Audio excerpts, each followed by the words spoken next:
After turning 18, Goku must transform into the legendary monkey Uzaru to defeat Piccolo and save the planet. Today we're going to recap the story of the 2009 movie, Dragon Ball Evolution. More than 2,000 years ago, a Namekian called Piccolo Daimao came to Earth accompanied by his disciple Uzaru, who began to spread chaos across our planet. With several countries under the control of the alien warriors, a group of monks created the Mafuba, an extremely powerful technique capable of sealing Piccolo in a container that has been hidden near the Earth's core. With his master defeated, Uzaru also disappeared and the human race was able to spread throughout the world, restoring the balance from then on. Unaware of the existence of the Namekian, a young man called Goku spends his days training with his grandfather Gohan.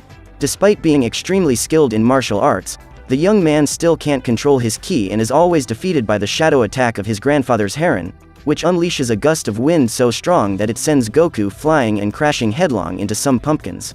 After helping him up, Gohan tries to teach his grandson how to control ki, but Goku can do nothing but cause a very light wind. After training, Gohan goes to the greenhouse where he delivers a box containing his grandson's 18th birthday present. When he opens it, Goku sees that it's an orange ball and his grandfather explains that it's a Dragon Ball. Gohan also says that there are only 7 in the world, and that the one he's holding now is the 4-star one. Curious, Goku asks what it does and his grandfather replies that when it's alone, it does nothing. But when they're together, the 7 balls are able to summon the powerful dragon Shenlong, who can fulfill any wish. With the gift in hand, Goku goes to school and stops his bike in one of the parking spaces, until a crazy man driving a Camaro runs over his bike. Pretending that nothing has happened, Fuller walks off while Goku tells him that he'll have to give him a new bike. Upon hearing this, the bully asks who is going to make him pay and leaves his face open for Goku to hit him. Having promised his grandfather that he wouldn't fight, the young man decides not to do anything and Fuller calls him a coward, until Chi-Chi arrives and makes the bully back down.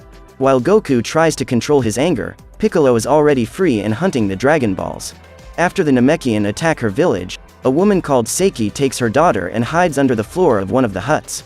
While exploring the place, Piccolo's right hand manages to see Seiki's daughter and points the gun at the girl, but the woman refuses to allow it and comes out of hiding, handing the ball to Mai and being brutally eliminated soon after.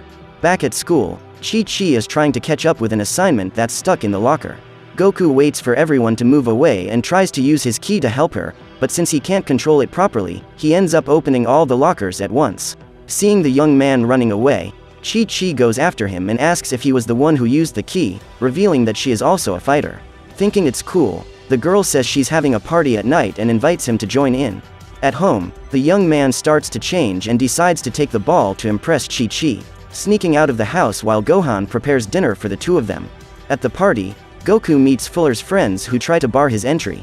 As he doesn't want any trouble, the young man tries to settle things amicably, but he gets tired of running away and decides to confront them, dodging the bully's blows and knocking them out. Even outnumbered, the other students don't stand a chance against Goku, who defeats them only by deflecting their attacks, proving to be infinitely superior. At that moment, Fuller comes out of the house and grabs an iron bar to finish off Goku, but the young man manages to dodge and the bully hits the rearview mirror of his car. Even angrier, Fuller keeps trying to hit Goku, who dodges the bar, causing the bully to destroy his own Camaro. At that moment, one of Fuller's friends gets up and tries to hit Goku in the back, but the young man manages to dodge both at the same time and the pair end up knocking each other out. After the fight, Chi-Chi takes Goku inside and they spend the night talking. While his grandson is enjoying his birthday, Gohan is meditating in the living room when Mai appears by surprise and starts attacking him with shurikens. Suddenly, Piccolo also appears and Gohan even tries to attack him, but is easily held back by the Namekian's telekinetic powers, which crush his bones. After confirming that the ball isn't there, Piccolo says there's no point in wasting time and leaves the house, smashing the place up with Gohan still inside. Even without knowing what happened, Goku senses that something isn't right and decides to run back home, only to find the wreckage. In the midst of all the destruction, Goku hears his grandfather calling and manages to find him under some rubble. Confused, the young man asks what happened and Gohan reveals that Piccolo has returned, asking his grandson to find Master Roshi and get the other balls before the next eclipse. After his last words, Gohan loses his life in his grandson's arms and Goku must move on with his mission. After making a tomb for Gohan, the young man returns home where he finds his grandfather's old turtle school uniform. While admiring the robe, he hears footsteps inside the house and starts looking for the intruder, bumping into a girl who is looking for the balls. After seeing on the radar that he has the object, the girl starts shooting, while saying that she wants her father's ball back. Confused, Goku says that the object belonged to his grandfather and shows it to the girl, who is puzzled to see that his has only 4 stars. Calmer, the girl says that her father's ball has 5 stars and that someone stole it the night before. Goku then reveals that there are 7 Dragon Balls in total and that each one has a different number of stars. Thinking that the girl's technologies might be useful, Goku introduces himself and asks her to help him find Master Roshi, saying that if she does, he'll help her find the other balls. Even though she refuses at first, the girl decides that he can be useful and accepts the partnership, introducing herself as Bulma. With a motorized tricycle, the two head downtown where they start looking for Master Roshi's address on the internet. After a while, Bulma says she hasn't been able to find anything until the radar starts beeping, signaling that there's a Dragon Ball nearby. Following the signs, they end up in an isolated house and Bulma decides to break in to look for the ball. Along with the girl, Goku also enters and begins to explore until he bumps into a shelf and knocks over some pebbles. To avoid being discovered, Goku tries to be as quick as possible and picks up almost all the stones, but ends up missing the last one, which hits a vase and makes a small noise that wakes up the owner of the house. Seeing the intruder, the man jumps from the 2nd floor and goes straight for Goku, hitting him with a blow that sends him flying into the wall. The man says he will make him repent and attacks Goku again, giving him a real beating. Tired of being beaten up, the young man decides to appeal and tries to use his ki to cast the shadow of the heron, but the old man manages to dodge and Goku ends up hitting Bulma. Upon seeing the blow, the man says that he would recognize this attack anywhere and asks how his grandfather is, revealing that he is Master Roshi. While Roshi reminisces about old times, Goku tells him that his grandfather has perished and that Piccolo has returned, which makes the master visibly worried. Upon hearing the news, Roshi starts looking for his Dragon Ball and Goku finds it under a table. With the ball in hand, Roshi says that they must find the others before the eclipse and that Goku is the key to defeating Piccolo. Master Roshi then says that they should go to the Stone Temple and that they need to train to make Goku stronger. After a long journey through the desert, they arrive at the temple where they find Chi-Chi training with an opponent. When he sees her again, Goku rushes over to the girl and she tells him how sorry she is about what happened to her grandfather, as well as inviting him to watch the tournament that will be taking place in the next few days. After arranging the meeting, Goku returns to Master Roshi when Bulma shows up to tell him that the radar has detected the signal from yet another ball. While Goku trains his ki control, Bulma drives through the desert until she ends up going through a hole and falling into the crater. Almost instantly, Yamcha appears and offers to help them, but for a certain price. Seeing the Pod Corporation's motorcycle, Yamcha says he'll take it as payment and Bulma refuses, deciding to stay in the hole until they find a way to escape. With nothing to do, they decide to go camping and Master Roshi takes the opportunity to tell them the story of how Piccolo and the Saiyan Uzaru caused chaos on Earth. To put an end to the invaders, 7 warriors gave up all their life energy to create the Mafuba, a seal that was able to imprison Piccolo. Now that he's back, he's waiting for the Blood Moon, which will take place in 2 days, so that he can free Uzaru and take back the world. Roshi then says that the only way to avoid this is to find the Dragon Balls and use the wish to banish Piccolo to the other world. Just then, Bulma's radar starts beeping and they discover that there is a ball nearby. Tired of wasting time, Master Roshi jumps out of the hole and forces Yamcha to throw down the ladders so they can climb up, as well as grabbing some digging equipment to reach the ball. After some time breaking through the wall, the group manages to find a tunnel that leads right into the center of a sea of lava. Seeing each other's ball, they try to find a way through the magma until an army of Saibamins shows up to stop them. Even outnumbered, the Z warriors manage to defeat all of them, but the Saibamins work like hydras and multiply every time they are defeated. While fighting the creatures, Master Roshi launches a Kamehameha that causes a Saibamin to fall into the lava, burning its body and preventing it from multiplying. As soon as they realize this, he and Goku start throwing all the creatures into the magma and form a bridge across the scalding lake. With that done, Goku steps over the bodies and climbs up to the 6-star ball, until suddenly Mai appears and kicks Goku in the face, stealing the ball. To retrieve the object, Goku goes after the woman and begins to fight her, and because he is far superior to her, he doesn't suffer any damage, defeating her with ease. Even with the object in hand, Bulma says that there are 2 days until the eclipse and that they won't have time to find the missing ones. Agreeing with her, Roshi says that the Mafuba is the last hope and decides to go back to the temple. There he talks to his old master Sifu and asks him to prepare a confinement container, determined to give all his vital energy to imprison Piccolo. While they talk, the tournament begins and Chi-Chi fights Mai without knowing that she works for Piccolo.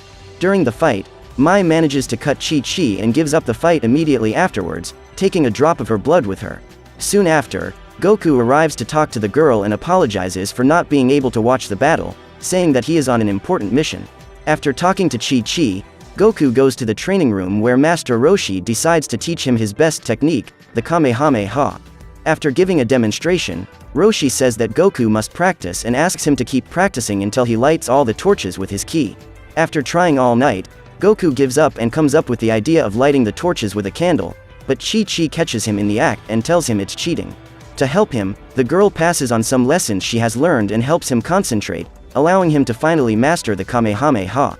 In the dormitories, Bulma is trying to sleep when she hears footsteps in Goku's room.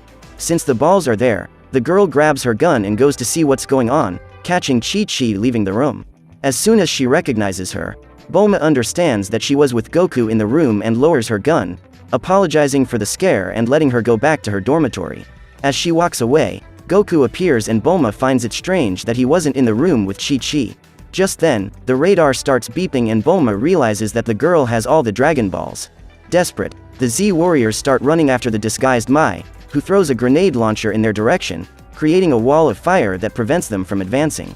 Thinking she's in the clear, Mai lets her guard down and ends up being hit by the real Chi-Chi.